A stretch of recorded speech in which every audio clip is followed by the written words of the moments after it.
As you know that, I'm Laljit sir. Welcome to all in my YouTube channel, American Academy by Laljit sir. My dear classes, today I will discuss class 10th English poem number 2, Fire and Ice, written by Robert Frost.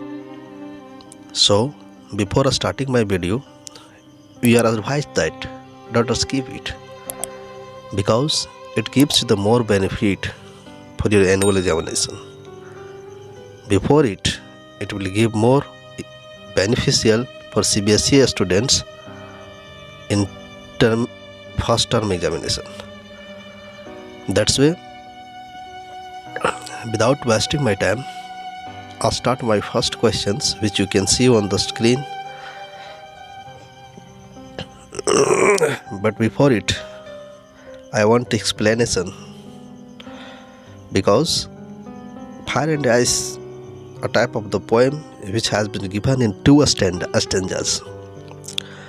That's way ये दोनों stanza को हम लोग पहले बारीकी से समझेंगे, दोनों स्टेंजा क्या कहना चाह रहा है। नेक्स्ट उसके बाद हम लोग MCQ क्वेश्चन साथ ही साथ तुरंत करेंगे। और मैं बता देना चाहूँ क्लासेस कि डिस्क्रिप्शन बॉक्स में आप इसके सारे क्वेश्चंस का आंसर जो आपका बुक में दिया हुआ है, और बिल्कुल मैं अपने हैंड रिटेन सिंपल लैंग्वेज में लिखा हुआ है, उसकी नोट्स आप वहाँ से PDF फाइल के माध्यम से डाउनलोड कर सकते हैं, जो मैंने डिस्क्रिप्शन बॉक्स के नीचे लगा रखा है। तो चलिए समझते हैं पहला स्टेंजा का हिंदी मीनिंग क्या होगा। कह रहा है पहला स्टेंजा यहाँ पे, Some say the world will end in fire, some say in ice. From I have tasted of desire, I hold with those who favor fire. Classes यहाँ पे इन पंक्तियों के माध्यम से कवि रॉबर्ट फ्रॉस्ट यह कहना चाहते हैं कि दुनिया कैसे नष्ट होगी। इस बात पर कुल जनसंख्या 2 सिद्धांतों पर में बांटी गई है। इन सिद्धांतों में से पहला सिद्धांत यह यहाँ पे आग को लिया गया है, जो कि सर्वनाश होने का कारण बन जाएगा। बढ़ती हुई ग्लोबल वार्मिंग का तापमान एक दिन पृथ्वी के केंद्र तक पहुँच जाएगा, और अंततः फिर यह गर्मी दुनिया को भस्म कर देगी, और इस प्रकार से दुनिया विनाश हो जाएगी। दूसरा सिद्धांत जस्ट इसके विपरीत है। गर्मी के विनाश के बजाय दूसरा सिद्धांत कवि यह मानता है कि बढ़ती हुई इस ठंड, जिसका ग्लोबल वार्मिंग के कारण, जिसमें ठंड के दिनों में ठंड इतनी बढ़ जाएगी कि सभी जीवों की प्रजातियां विलुप्त हो जाएगी। कवि यहाँ दोनों सिद्धांतों से अवगत है, फिर भी कवि पहले सिद्धांत की योग्यता को रेखांकित करने की कोशिश करता है, और कहते हैं कि वह मानव जुनून और इच्छा की आग की तुलना करते हुए कहते हैं कि इंसान की डिजायर इतनी बढ़ जाएगी, उसकी इच्छाएं इतनी तीव्र हो जाएगी कि दुनिया को एक दिन जलाकर उससे पहले एक आग के गोले में बदल दिया जाएगा। तो पहला स्टेंजा का हिंदी मीनिंग कवि के माध्यम से ये सारांश निकलता है। दूसरा स्टेंजा देखते हैं क्या कहते हैं। But it had to perish twice, I think I know enough of hate to say that for destruction ice is also great and would be sufficient. इसका मतलब इन पंक्तियों में कवि पहले सिद्धांत पर चर्चा करना बंद कर देते हैं, और दूसरे सिद्धांत बर्फ से पृथ्वी के विनाश के बारे में है। कवि यह मानते हैं कि अगर पृथ्वी को दूसरी बार नष्ट किया जाए तो कवि को यकीन है पूरी तरह से कि दूसरी बार बर्फ और ठंडे तापमान के आग के समान ही पृथ्वी को प्रभावी रूप से नष्ट करने के लिए पर्याप्त होगा। कवि तब घृणा के साथ बर्फ की तुलना करता है और दूसरी बार सर्वनाश का कारण मानता है। तो जैसा कि आप देख पा रहे हैं स्क्रीन पे, मैंने अपनी ही हैंड रिटन राइटिंग में इनका एक्सप्लेनेशन स्टैंजा 1 का किया हुआ है। पहला क्वेश्चन है, name the poem and the poet. तो definitely this lines have been taken from the poem fire and ice से लिया गया है and composed by Robert Frost के माध्यम से लिखा गया है। दूसरा क्वेश्चन है, what are the two destructive forces. मतलब विनाश का दो कारण कौन कौन सा है, तो लिखना है आगे कि फायर एंड आइस। यहाँ पे देख पा रहे हैं, fire and ice are two destructive forces according to poet. कवि के अनुसार से दो है। नेक्स्ट क्लासेस अगला है, देख पा रहे हैं जैसा कि third number question, what do they stand for.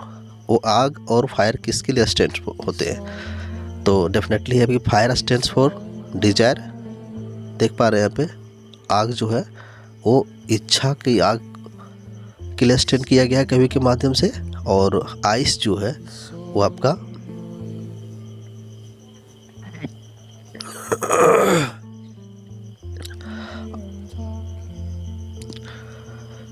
हैटर्ड के लिए स्टैंड किया है। मतलब नफरत जिसको बोलते हैं ना, जेलियस, घृणा, कॉन्ट्रैप्ट जिसको बोलते हैं। तो आइस जो है वो आपका हैटर्ड मीन्स कॉन्ट्रैप्ट, घृणा के लिए कवि के अनुसार से उसको स्टैंड किया गया है। नेक्स्ट आगे फोर्थ क्वेश्चन है, what does he favour means कवि किसके पक्ष में है। तो Robert Frost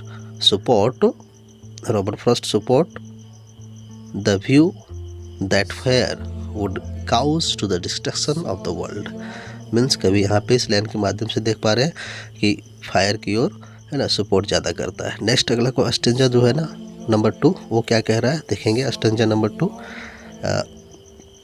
what does ice stand for means कह रहा है आइस यहाँ किसके लिए स्टैंड हुआ है, किसके लिए स्थित किया गया है। तो नेक्स्ट है, ice stand for hatred in this poem means नफरत, इंसान का जो ना डिजायर को पाने के लिए जो नफरत पैदा होगा, इच्छा को प्राप्त करने के लिए जो इंसान आपस में लड़ पड़ेंगे, वो उसके लिए यहाँ पे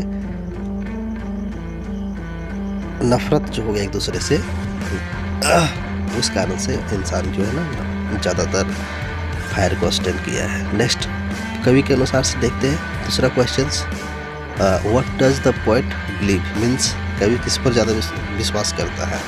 तो रॉबर्ट फ्रॉस्ट बिलीव दैट, ये बिलीव करते हैं, विश्वास करते हैं कि ice equally the destructive and can destroy the world. मैंने बर्फ भी कम नहीं है दुनिया विनाश अगर दूसरी बार हो तो वो भी इक्वल भावना रखता है विनाश के क्षेत्र में।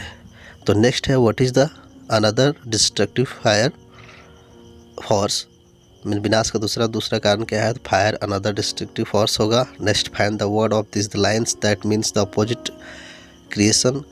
तो क्रिएशन मैंने होता है बनाना, क्रिएट करना, वर्ल्ड को क्रिएट करना, बट इसका अपोजिट वर्ड होगा डिस्ट्रक्शन मीन्स बर्बादी, विनाश।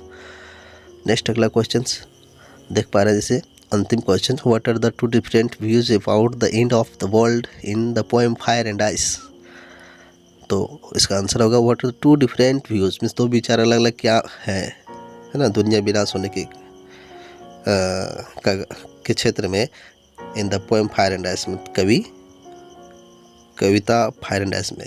तो टू डिफरेंट व्यूज जो है वो आपका फायर है और दूसरा आइस है। चलिए तो नेक्स्ट देखते हैं आप एमसीक्यू क्वेश्चंस।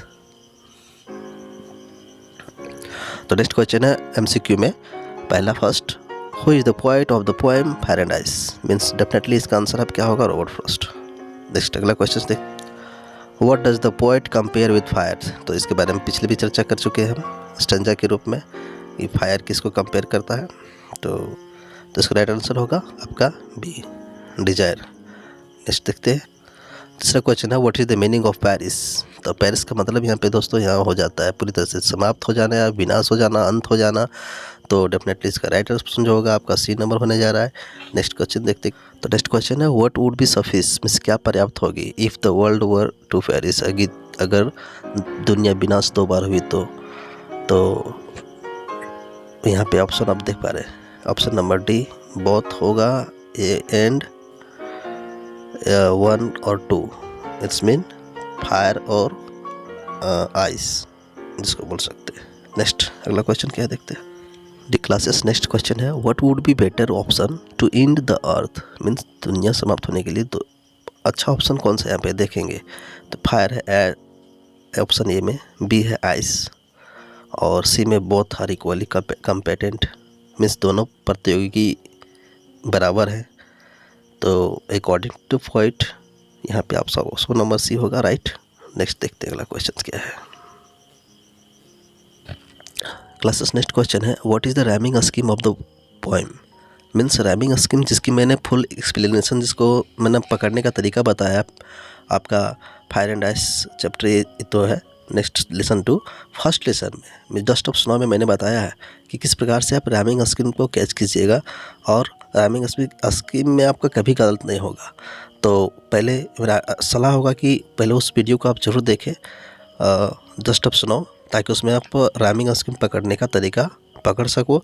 यहाँ पे ऑप्शन होगा आपसे होगा, इस चीज़ को देखने के लिए आप वो डस्ट ऑफ स्नो जरूर देखें, वहाँ पे मैंने रैमिंग स्कीम के सारे तरीके बताए हुए पकड़ने का। नेक्स्ट अगला देखते हैं क्वेश्चन क्या है।